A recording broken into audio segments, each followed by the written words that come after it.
Aam Aadmi party chief Arvind Kejriwal మళ్ళీ న్యూస్లోకి వచ్చారు.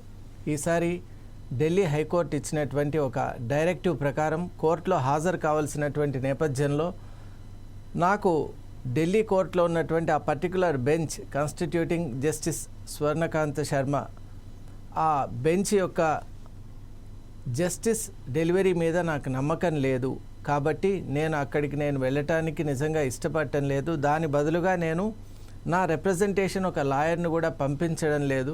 ముఖ్యంగా మహాత్మా గాంధీ ఏదైతే ఒక సత్యాగ్రహ మార్గాన్ని ఎన్నుకున్నారో దాన్ని నేను కూడా ఇప్పుడు స్వీకరిస్తున్నాను అని చెప్పటం నిజంగా ఢిల్లీలోనూ అలాగే మిగతా యావత్ భారతదేశంలోనూ ఒక కొత్త చర్చకు దారితీసింది.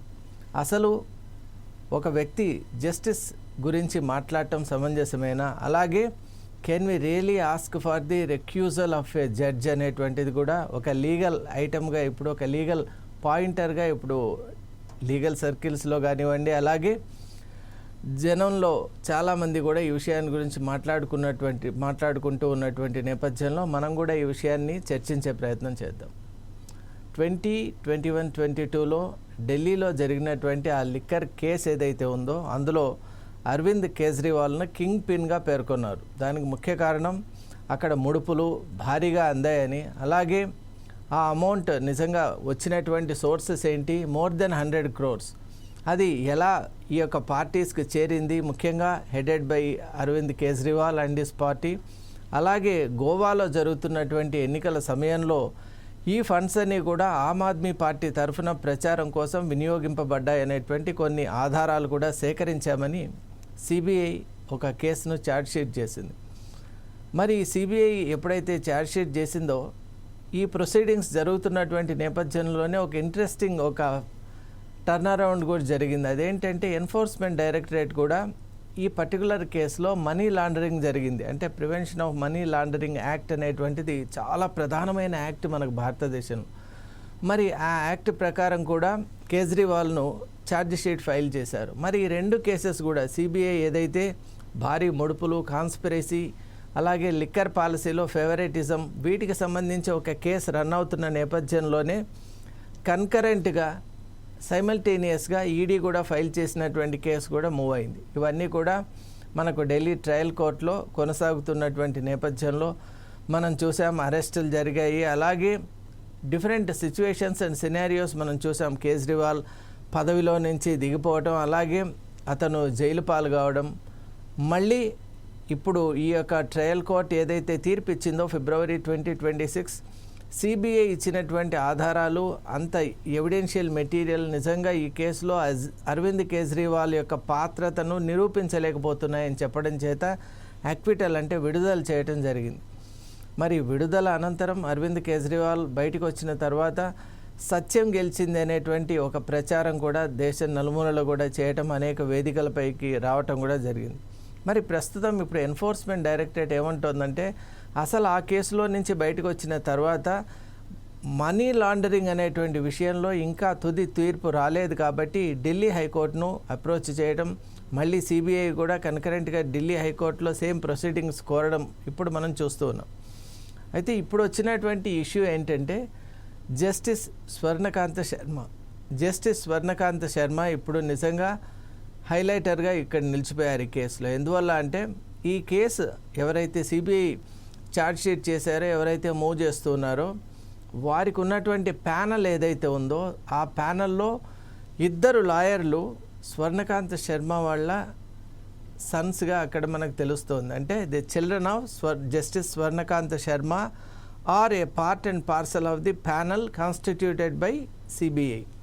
మరి ఇక్కడ అరవింద్ కేజ్రీవాల్ గారు ప్రధానంగా లేవనెత్తుతున్నటువంటి అంశం ఏంటంటే the very justice Swarnakant Sharma ఇంతకుముందు కూడా వారి యొక్క ఐడియాలజీ ఎలా ఉంది అంటే ఆ ఈకోసిస్టమ్ ఎలా ఉందంటే మనం ఏది చెప్పినా కూడా దానికి అంగీకరించకపోవడం, అలాగే మన విషయాల పట్ల సుముఖత చూపించకపోవడం, వారికి ప్రీఫిక్స్డ్గా ఉన్నటువంటి కొన్ని సిద్ధాంతాలని అలాగే వారి యొక్క భావాల్ని ఈ కేసులో చొప్పించడం నేను చూస్తూ ఉన్నాను కాబట్టి అదొక అబ్జెక్షన్.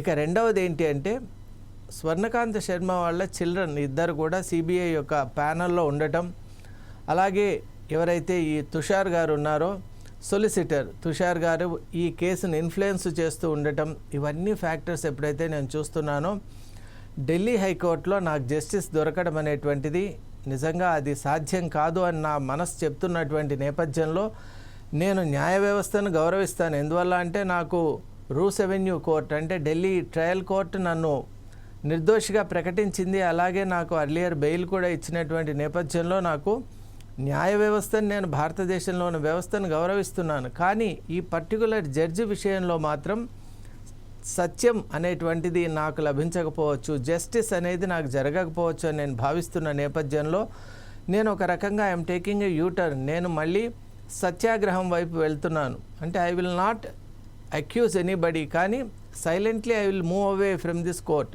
నేను నాకు ఉన్నటువంటి లీగల్ రైట్స్ ఏదైతే ఉన్నాయో దాని ప్రకారం హయ్యర్ అపిలేట్ కోర్ట్, ఇప్పుడు ఈ పర్టికులర్ కేసు అనేటువంటిది హైకోర్టు, ఇప్పుడు ఢిల్లీ హైకోర్టులో జరుగుతున్నటువంటి నేపథ్యంలో దీనికంటే హయ్యర్ అపీల్కి మనం వెళ్ళాలి అంటే సుప్రీం కోర్ట్ ఆఫ్ ఇండియాకు వెళ్ళాలి. కాబట్టి ఆనరబుల్ సుప్రీం కోర్ట్ ఆఫ్ ఇండియాలోనే నేను ఈ కేసు విషయాన్ని ఫైట్ చేసుకుంటాను, అక్కడే నిజానిజాలు తేల్చుకుంటాను అని వారు చెప్తూ ఉన్నారు.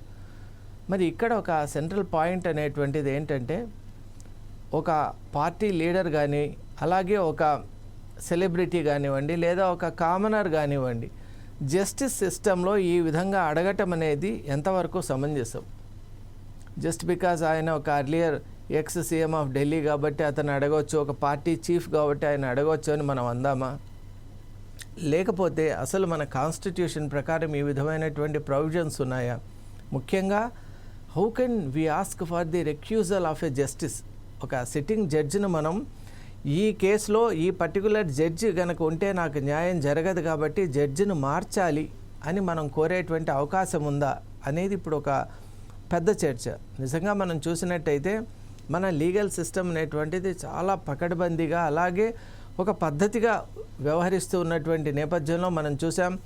Honourable Supreme Court of India కూడా సుమోటోగా ఎన్నో కేసెస్ చేయటం, అలాగే మనకు పిల్స్ అంటే పబ్లిక్ ఇంట్రెస్ట్ లిటిగేషన్ కూడా టేకప్ చేయటం, అలాగే మనం చూసినట్టయితే కాన్స్టిట్యూషనల్ అడ్వైజర్గా కూడా it has given judgement over 50 కేసెస్లో ఇచ్చినటువంటి నేపథ్యంలో మనం ఒక్కసారి న్యాయ వ్యవస్థ భారతదేశంలో చాలా పటిష్టంగా ఉంది. అసలు మనకి ఇంటర్నేషనల్ కోర్ట్ ఆఫ్ జస్టిస్ కానివ్వండి, మిగతా దేశాల్లో ఉన్నటువంటి కోర్ట్స్ కూడా they are looking towards our justice system and justice ecosystem. ఎందువల్ల అంటే భారతదేశంలో ఉన్న న్యాయ వ్యవస్థ అంత చక్కగా ఉంది కాబట్టి మరి ఇటువంటి వ్యవస్థలో ఒక వ్యక్తి వచ్చి ఒక జడ్జిను మార్చమని అడిగే అధికారం ఉందా? మరీ ముఖ్యంగా ఇప్పుడు ఆమ్ ఆద్మీ పార్టీ చీఫ్ ఈ విధంగా అడగటం ఎంతవరకు సమంజసం అంటే ఇక్కడ భిన్నమైన వాదనలు వినిపిస్తున్నాయి.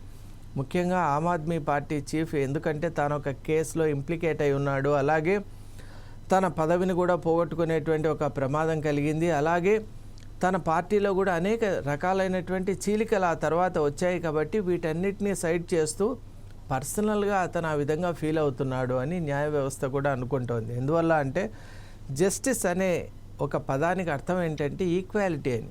మరి ఇక్కడ ఇతను సైట్ చేసినటువంటి రీజన్స్ ఏంటంటే justice should be done and it should also be seen to be done అని అన్నారు. It should be seen to be done అనేటువంటి పదం చాలా ముఖ్యం. అంటే జస్టిస్ జరగాలి, అది జరుగుతున్నట్టుగా కూడా ట్రాన్స్పరెంట్గా కనిపించాలి అని అన్నారు.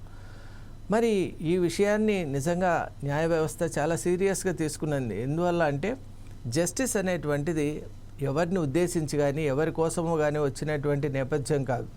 ఒక పర్టికులర్గా దానికి ఒక నేపథ్యం ఉంటుంది. అలాగే జ్యుడిషియల్ ప్రాసెస్ అనేటువంటిది ఒకటి మనకు భారతదేశంలో ఎస్టాబ్లిష్డ్గా ఉంది కాబట్టి ఆ క్యానన్స్ ప్రకారమే అక్కడ ఎవరు ఉన్నా కూడా ఆ పొజిషన్లో ఎవరున్నా అలా వెళ్తుంది. ఇటువంటి నేపథ్యంలో మరి ఆమ్ ఆద్మీ పార్టీ చీఫ్ అయినటువంటి కేజ్రీవాల్ గారు లేవనెత్తినటువంటి అబ్జెక్షన్ ఎంతవరకు వ్యాలిడ్ అని ఇప్పుడు మనం చూద్దాం. అక్కడ సిబిఐ ఏదైతే కాన్స్టిట్యూట్ చేసినటువంటి ప్యానల్లో జస్టిస్ సూర్యకాంత శర్మ గారి 2 సన్స్ ఉన్నారు, కొడుకులు అక్కడ లాయర్స్గా ఉన్నారు అని అనటం అది నిజంగా జస్టిస్ శర్మ గారు కూడా చెప్పారు. అదేంటంటే ఒక జ్యుడిషియల్ సిస్టంలో చైర్ ఈజ్ ఇంపార్టెంట్. అక్కడ రిలేషన్షిప్ కానీ అలాగే ఇటువంటి పర్సనల్ విమ్స్ అండ్ ఫ్యాన్సీస్ ఉండవు. అలాగే నేను జడ్జి కాబట్టి నా చిల్డ్రన్ లాయర్స్గా ప్రాక్టీస్ చేయకూడదు, అలాగే జ్యుడిషియల్ సిస్టంలో ఉండకూడదు అనటం కూడా that is against the provisions of the constitution. కాబట్టి chair is important for me and whatever comes before the chair మేము ఒక జస్టిస్గా దాన్ని ఆనరబుల్గా టేకప్ చేస్తాము. అక్కడ ఏదైతే జ్యుడిషియల్గా ప్రొసీడింగ్ ఉందో దాని ప్రకారమే వెళ్తాం. కాబట్టి ఇటువంటి ప్రాసెస్ కనుక మొదలుపెట్టినట్టయితే న్యాయ వ్యవస్థనే అవమానపరిచినట్టు అవుతుంది, న్యాయ వ్యవస్థను డిగ్రేడ్ చేసినట్టు అవుతుంది. అలాగే ఇక ఇదొక రకమైన ప్రెసిడెంట్గా మారిపోతుంది. మనకు నచ్చని జడ్జి వచ్చాడు అనుకోండి, అతను ఫోర్స్ఫుల్గా మనం తప్పించే ప్రయత్నం చేయడం ఇదొక కొత్త కన్ఫ్యూషన్. ఎందువల్ల అంటే సుప్రీంకోర్టులో already high degree of pendency అంటే అన్రిజాల్వ్డ్ కేసెస్ చాలా ఎక్కువ ఉన్నాయి. అలాగే మన జ్యుడిషియల్ ప్రాసెస్ కూడా చాలా మందకొడిగా కొనసాగుతున్నటువంటి నేపథ్యంలో అంటే the weight of the cases అలా ఉన్నాయి. కాబట్టి డెఫినెట్లీ మనం అందరూ కూడా లా అబైడింగ్ సిటిజన్స్గా జస్టిస్ ఏదైతే చెప్తారో దాన్ని మనం ఫాలో కావాలి. ముఖ్యంగా పర్సన్ ఈజ్ నాట్ ఇంపార్టెంట్ అండి. వాట్ ఈజ్ రియలీ ఇంపార్టెంట్ అంటే ద చైర్ ఈజ్ ఇంపార్టెంట్. అది ప్రతి ఒక్కరూ గుర్తుపెట్టుకోవాలి. అలాగే ఆమ్ ఆద్మీ పార్టీ చీఫ్ కూడా ఈ విషయాన్ని గుర్తించాలి. దాన్నే జస్టిస్ శర్మ గారు కూడా చాలా చక్కగా చెప్పారు. అదేంటంటే ఆ చైర్ అనేటువంటిది ఎప్పుడు కూడా ఇంపార్షియల్గా ఉంటుంది. మరీ ముఖ్యంగా ఇక్కడ ఒకటి ఇంట్రెస్ట్ గురించి మాట్లాడారు కేజ్రీవాల్ గారు. దాని విషయంలో కూడా చాలా స్పష్టమైన ఒక అవగాహన కలిగించే మాట జస్టిస్ శర్మ అన్నారు. అదేంటంటే కాన్ఫ్లిక్ట్ ఆఫ్ ఇంట్రెస్ట్ అనేటువంటిది కూడా నిజంగా అక్కడ లేదు, కానీ ఉన్నట్టుగా చూపించడం కూడా జ్యుడిషియల్ ప్రాసెస్లో అది పెద్ద నేరం అని చెప్పారు. కాబట్టి ఈ మాటను, ఈ విషయాన్ని, ఈ స్టేట్మెంట్ను ప్రతి ఒక్కరు కూడా తెలుసుకోవాలి, అర్థం చేసుకోవాలి. మన న్యాయ వ్యవస్థను మనం గౌరవించాలి. న్యాయ వ్యవస్థలో ఉన్నటువంటి అంశాలను ముందు అవగాహనలోకి తెచ్చుకుంటే గౌరవం అనేది ఆటోమేటిక్గా వస్తుంది. కాబట్టి let us abide by the canons of our legal system. Thank you.